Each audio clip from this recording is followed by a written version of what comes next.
a minha rocha e a minha fortaleza.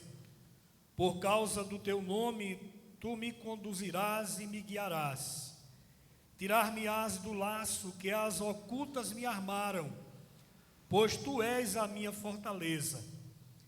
Nas tuas mãos entrego o meu espírito, tu me remiste, Senhor, Deus da verdade. Aborreces os que adoram ídolos vãos, eu, porém, confio no Senhor. Eu me alegrarei e regozijarei na tua benignidade, pois tens visto a minha aflição, conheces as angústias de minha alma, e não me entregaste nas mãos do inimigo, firmaste os meus pés em lugar espaçoso. Compadece-te de mim, Senhor, porque me sinto atribulado, de tristeza os meus olhos se consomem, e a minha alma e o meu corpo. Gasta-se a minha vida na tristeza, e os meus anos em gemidos. Debilita-se a minha força, por causa da minha iniquidade, e os meus ossos se consomem. Tornei-me opróbrio para todos os meus adversários, espanto para os meus vizinhos, e horror para os meus conhecidos. Os que me veem na rua fogem de mim. Estou esquecido no coração deles, como morto, sou como vaso quebrado. Pois tenho ouvido a murmuração de muitos, terror por todos os lados, conspirando contra mim, tramam tirar-me a vida. Quanto a mim, confio em ti, Senhor. Eu disse, tu és o meu Deus. Nas tuas mãos estão os meus dias. Livra-me das mãos dos meus inimigos e dos meus perseguidores. Faze resplandecer o teu rosto sobre o teu servo. Salva-me por tua misericórdia. Não seja eu envergonhado, Senhor, pois te invoquei. Envergonhados sejam os perversos, emudecidos na morte. Emudeçam os lábios mentirosos, que falam insolentemente contra o justo, com arrogância e desdém. Como é grande a tua bondade, que reservaste aos que te temem, da qual usas perante os filhos dos homens, para com os que em ti se refugiam. No recôndito da tua presença, tu os esconderás. Das tramas dos homens, no esconderijo, os ocultarás da contenda de línguas. Bendito seja o Senhor, que engrandeceu a sua misericórdia para comigo, numa cidade sitiada. Eu disse na minha pressa, estou excluído da tua presença. Não obstante, ouviste a minha voz, a minha súplice voz, quando clamei por teu socorro. Amai o Senhor, vós todos os seus santos. O Senhor preserva os fiéis, mas retribui com largueza ao soberbo. Sede fortes, revigore-se o vosso coração, vós todos que esperais no Senhor. Amém. Vamos orar, meus amados.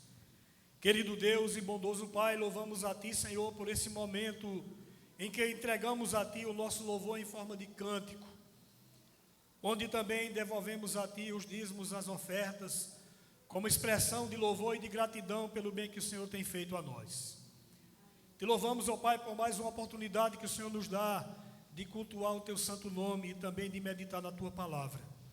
Ó Deus, nesse instante, receba, ó Deus, a reverência do Teu povo, e que o Espírito do Senhor ministre a nossa vida e ao nosso coração. Reconhecemos a nossa fragilidade, a nossa pequenez e a nossa necessidade de que o Senhor, pelo Teu Espírito, nos ilumine a mente, o coração, para amar e entender a palavra do Senhor. Que o Senhor use, Pai, a minha voz, use, ó Deus, a minha mente e tudo aquilo que meditamos nesse texto, para que a igreja do Senhor seja edificada por Tua palavra nessa noite. A palavra do Senhor alcance vidas carentes de uma bênção vinda do alto dos céus, e que o Teu povo seja edificado, restaurado, fortalecido, numa esperança vívida naquele Deus que é Senhor acima de todas as coisas. Ó Pai, para isso todos nós dependemos de Ti, eu e o Teu povo. Por isso pedimos, Pai, desvenda nossos olhos, para que contemplemos as maravilhas da Tua lei. É o nosso pedido em nome de Jesus. Amém. Amém. Podem assentar, meus irmãos. Deus nos abençoe com essa palavra da Escritura. Meus queridos irmãos, o contexto desse salmo não é um contexto claro.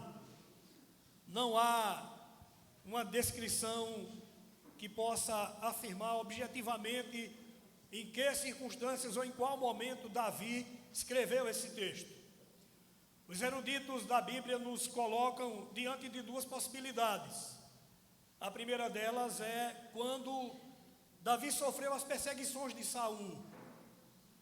E uma outra possibilidade é que, possivelmente também, quando o seu filho, Absalão, tentou usurpar o trono e destituir o próprio pai, com perseguição, com violência e com ameaça de morte. O texto claramente nos mostra o sentimento angustiante do coração do salmista, quando ele derrama sua alma diante de Deus, falando da sua tristeza. O texto é claro e mostra-nos essa angústia de um coração a ponto de entregar a sua própria vida a Deus. Tal era o desânimo que alcançava a alma de Davi. Veja, por exemplo, o versículo número 5, quando ele praticamente se entrega, ele diz: nas tuas mãos entrego o meu espírito. Tu me remiste, Senhor, Deus da verdade. Ele crê na remissão de Deus, na redenção de Deus, na salvação de Deus, e portanto, diante de tudo que o cerca, que não compreendemos de uma maneira clara, ele se entrega na mão do Senhor. Quem conhece a história de Davi, meus irmãos, lembra de que tudo ia muito bem em sua vida, e na sua lida no campo com as ovelhas de seu pai, quando de maneira pacífica ele pastoreava aquele rebanho, até que um dia o profeta Samuel chega diante dele e o unge rei a mandado de Deus. E daí por diante Davi conhece o que é uma oposição ferrenha. Davi conhece o que é tribulação. Daí por diante Davi conhece o que é luta. Imagine, alguém é nomeado ou ungido rei sobre um povo, o que poderia implicar numa vida de conforto e numa vida em que ele regeria toda uma nação, o povo escolhido de Deus. E ao invés de tudo melhorar, tudo piora. Ele conhece o que é oposição, ele conhece o que são lutas e o que são desafios. Primeiro, nos seus próprios sentimentos e pecados interiores. Numa parte do texto que nós lemos, ele diz que a sua alma está consumida, que os seus ossos estão enfraquecidos por causa da sua iniquidade. Então ele tem lutas interiores como todo homem tem. Ele tem as concupiscências que nós falamos há pouco no texto de 1 João. Como todo ser humano tem suas concupiscências, em alguma área da vida, as tentações nos provocam e nos tentam para tirar da presença de Deus. Mas esse homem ainda enfrenta a oposição da sua casa. Ele enfrenta a oposição de seus irmãos. No momento em que ele vai para um fronte de batalha, e Golias está desafiando o povo de Deus, ele fica perguntando, ele fica questionando o que é que está acontecendo, porque ele quer se oferecer para aquela luta. E o seu irmão mais velho, Eliabe, guerreiro do exército de Saul, o chama de intruso, de alguém bisbilhoteiro, que não tendo condição de fazer nada, está ali curiosamente para tirar proveito de alguma situação.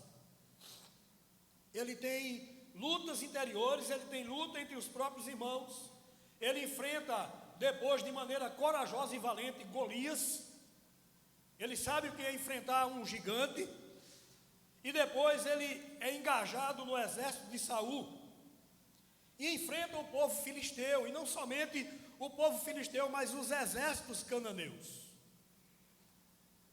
E depois ele enfrenta a perseguição do próprio Saul, que pode ser uma das circunstâncias desse texto. Mas depois de vencer Saul, de alcançar o reino, e de ver cumprida a promessa de Deus na sua vida, ele enfrenta a traição do seu próprio filho, que deseja a sua morte. E como se não bastasse, muitos dos que tinham se juntado a ele no tempo das conquistas, agora também lhe voltam as costas.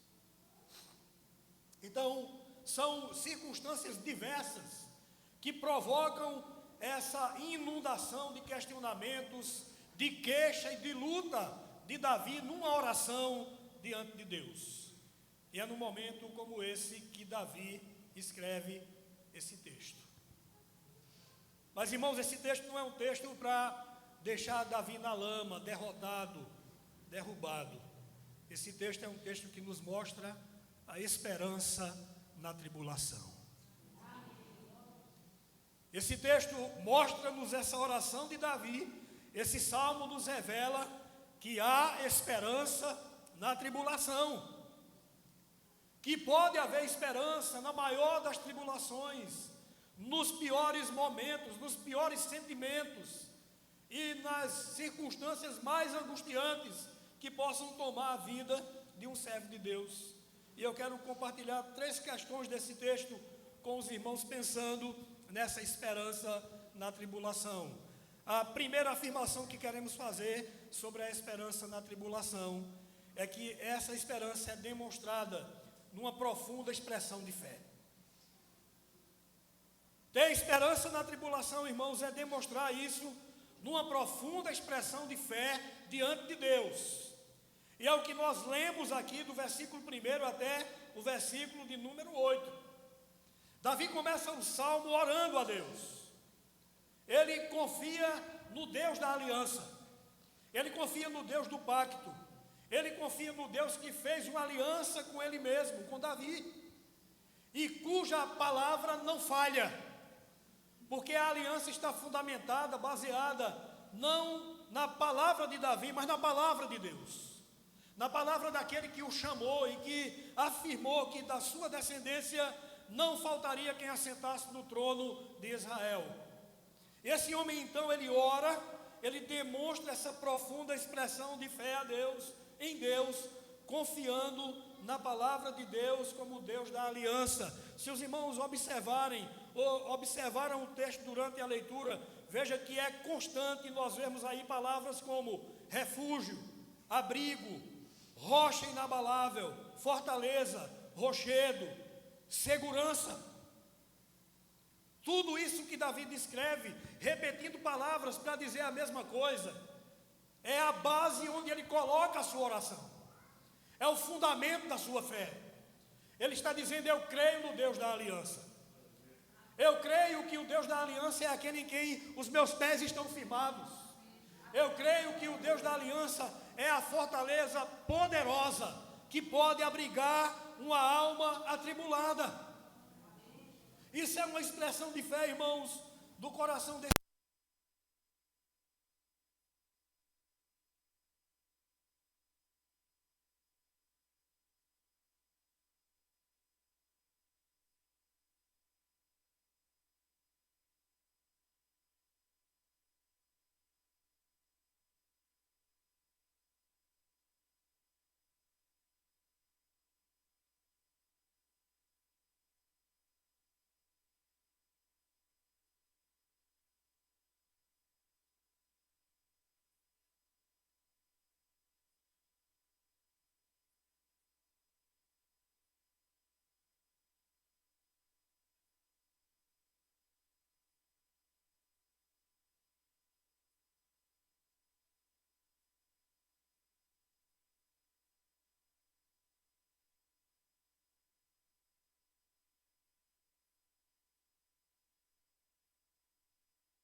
livra-me das mãos dos meus inimigos e dos meus perseguidores.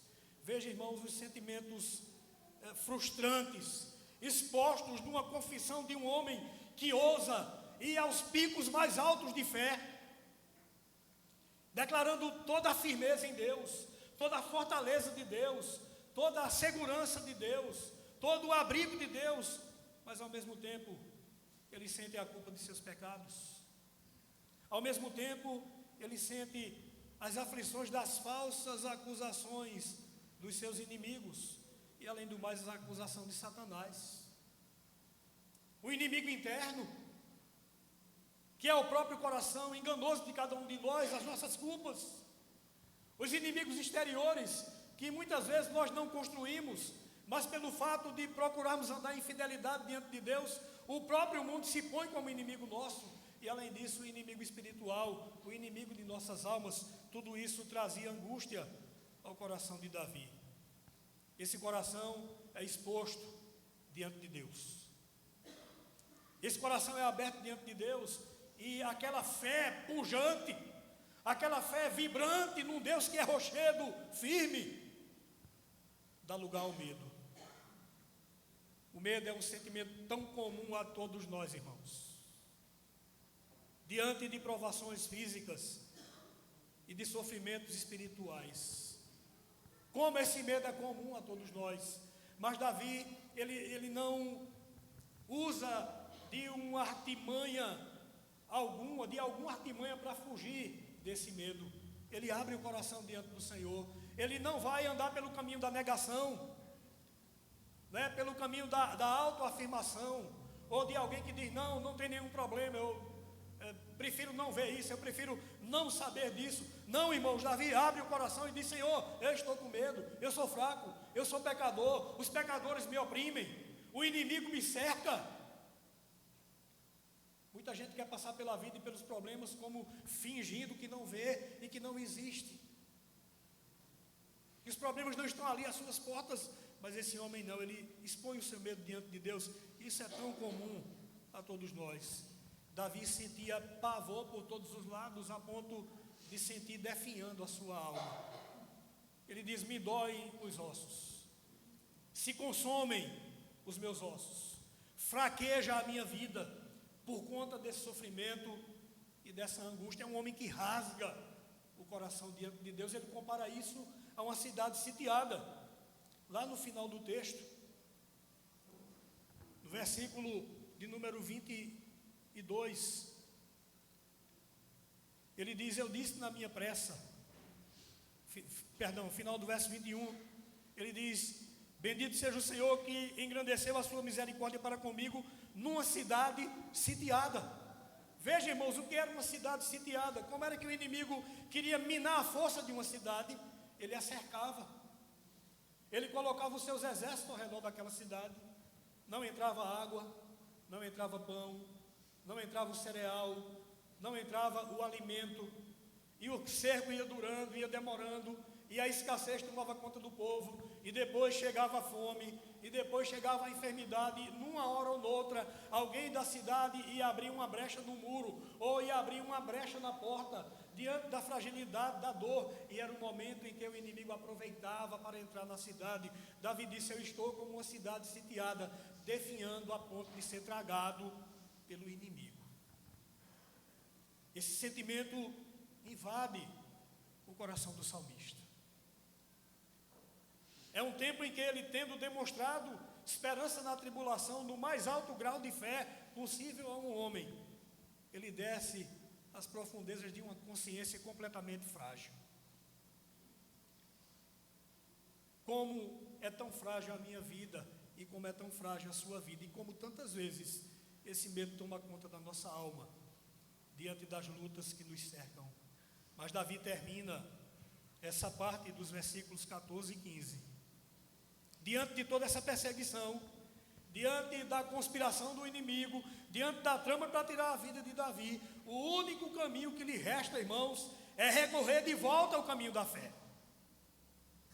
A única alternativa que resta para Davi, com muita propriedade, alguém já disse, depois do fundo do poço a gente não tem para onde descer mais.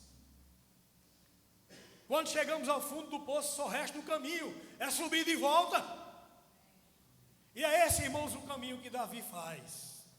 É esse o percurso que ele busca reafirmar a sua fé num Deus que é único e que é poderoso. Poderoso para fazer infinitamente mais, muito mais do que pedimos ou pensamos, conforme o poder dele que opera na nossa vida. Veja os versículos 14 e 15. Vamos ler juntos? 14 e 15 do capítulo 31 dos Salmos. Quanto a mim, confio em ti, Senhor. Eu disse, tu és o meu Deus. Nas tuas mãos estão os meus dias. Livra-me das mãos dos meus inimigos e dos meus perseguidores. Aleluia. Meus amados, tendo esse homem chegado ao chão da realidade, da sua fragilidade, de um coração que expõe conscientemente, que confessa a Deus toda a sua angústia, ele toma de volta o caminho da fé.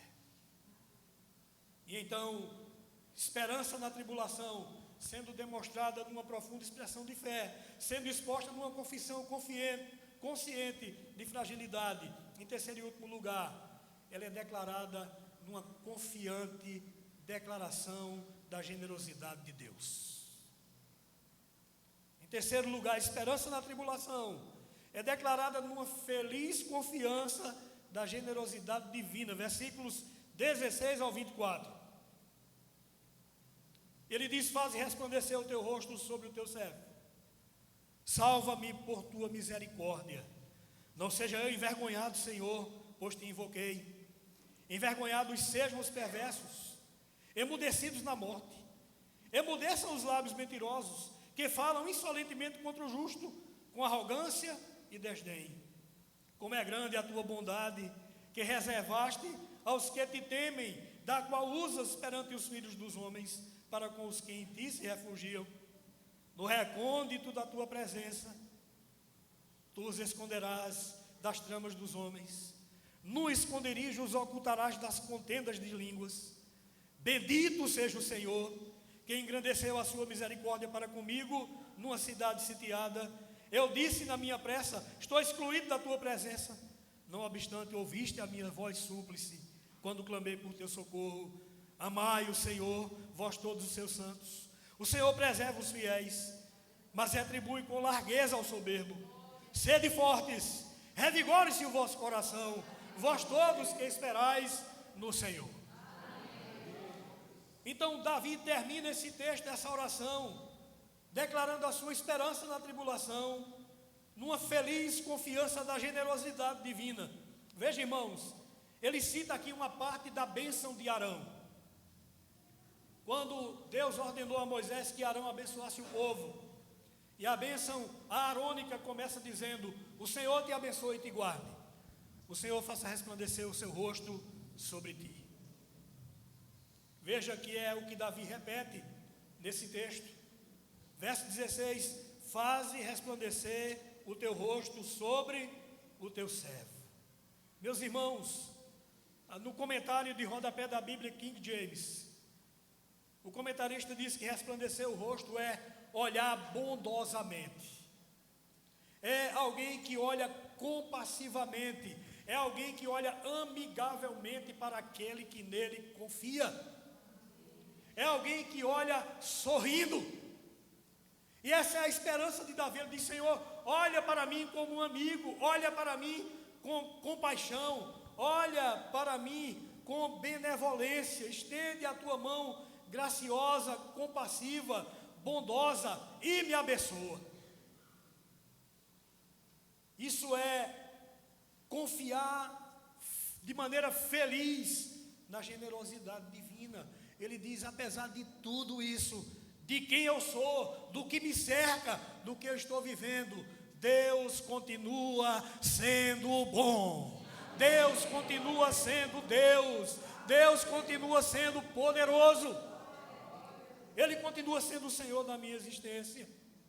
Isso, irmãos, é afirmar que a vida do crente só está segura nas mãos de Deus.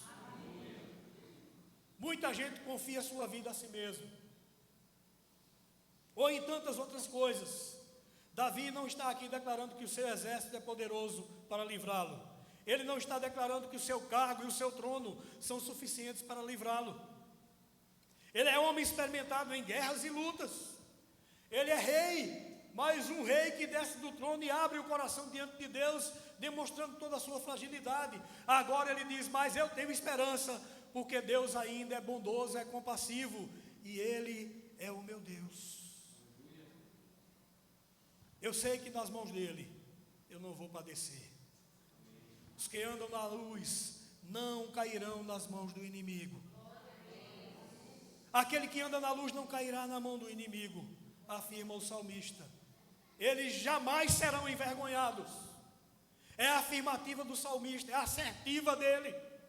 Aquele que espera na compaixão divina, na bondade divina, aquele que espera que Deus resplandeça o rosto sobre ele, ele não cairá na mão do inimigo, ele não será envergonhado de maneira nenhuma. Diferentemente, os perversos, esses sim, serão julgados, esses sim serão envergonhados, serão sentenciados, serão silenciados, serão condenados pelo próprio Deus. Porque Davi sente a provisão do livramento da parte do Senhor. Os que confiam no Senhor, afirma o salmista, desfrutarão de sua bondade, desfrutarão de sua atenção, desfrutarão de sua presença, desfrutarão de sua proteção. Veja, ele diz: amai o Senhor, verso 23, vós todos os seus santos, o Senhor preserva os fiéis. Ele preserva os seus filhos. Mas ele termina com um desafio: sede fortes. Sede fortes. Porque ele precisou ser forte, irmãos. Tendo ele afirmado uma fé tremenda, ele cai na própria consciência da sua fragilidade, mas depois ele recobra as forças. E é por isso que ele diz: sede fortes, revigore-se o vosso coração. Por que é preciso revigorar o coração? Porque a vida é marcada por batalha, por momentos bons e por novas batalhas, e por novos desafios, e por novas experiências. Mas entenda, as batalhas mudam, os campos de batalhas mudam, os lugares mudam, as pessoas mudam, os inimigos mudam, mas Deus não muda, Deus é o mesmo, o Senhor permanece para sempre. É por isso que o salmista diz: revigore-se o vosso coração, vós todos que esperais no Senhor. O que é que ele está dizendo? Não desanime, continue esperando, continue crendo, continue convicto de que Deus continua sendo o Deus Todo-Poderoso.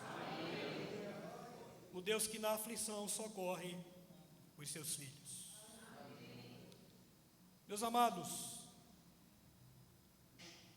pense em algumas coisas comigo que esse texto pode ajudar a minha vida e a sua.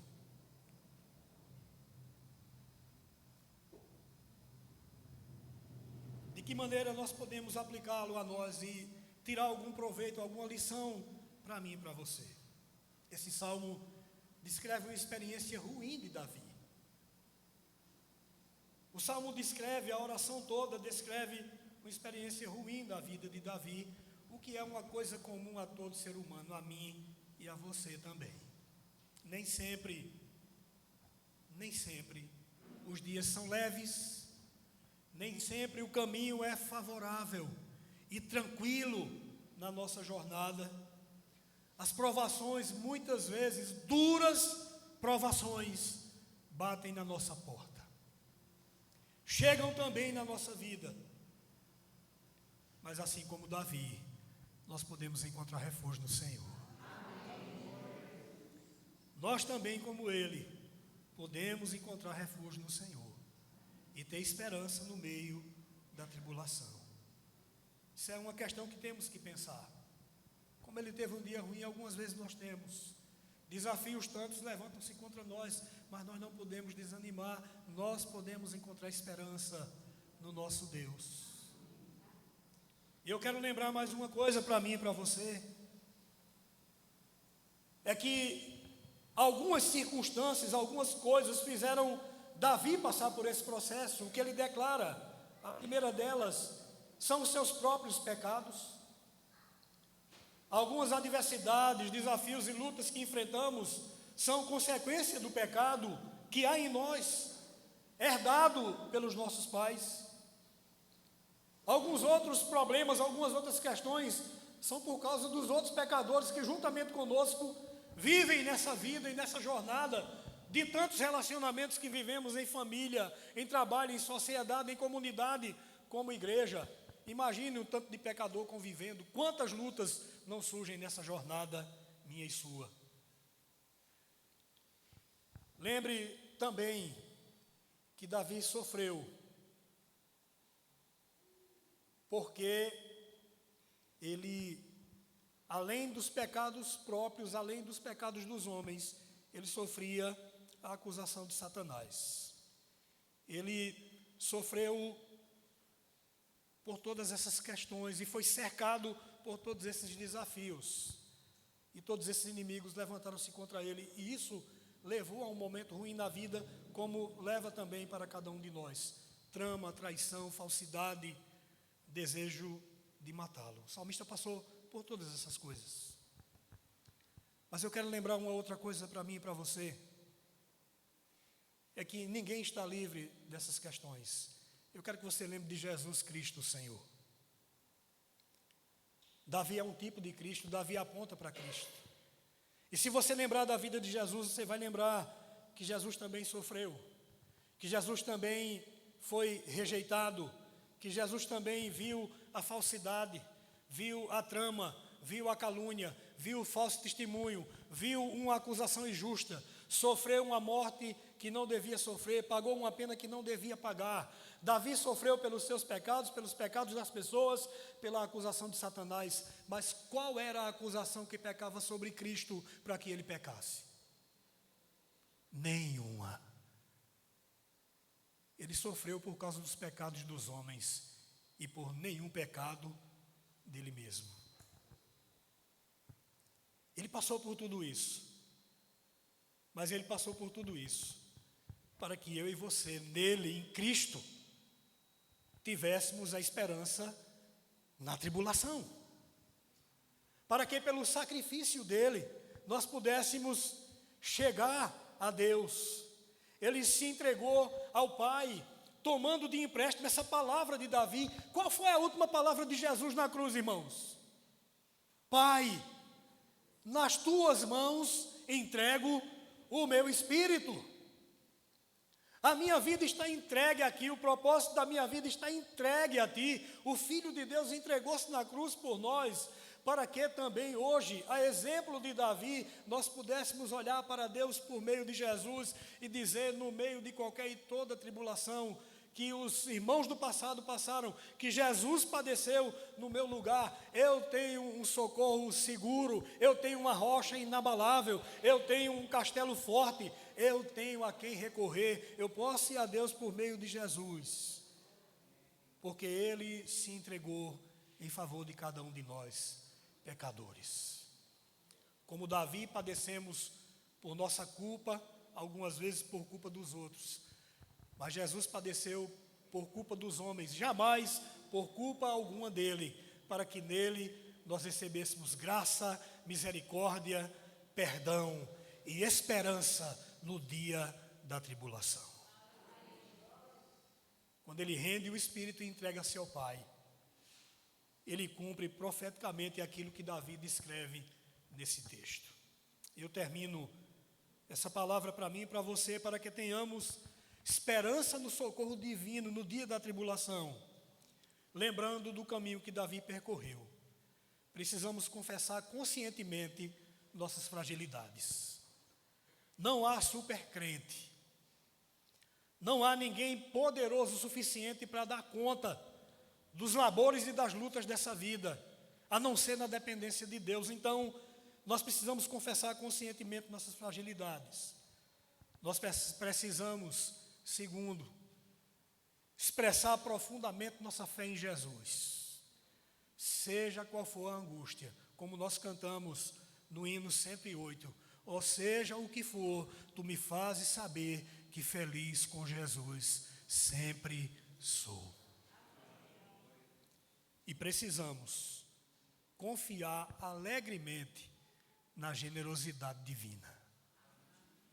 Que o Senhor nos abençoe e nos guarde. Que o Senhor faça resplandecer o rosto sobre nós. Sorrir sobre nós amigavelmente, amorosamente, generosamente, como Davi percebeu espiritualmente. Deus dizendo: meu filho, aqui estou eu. Estou do seu lado.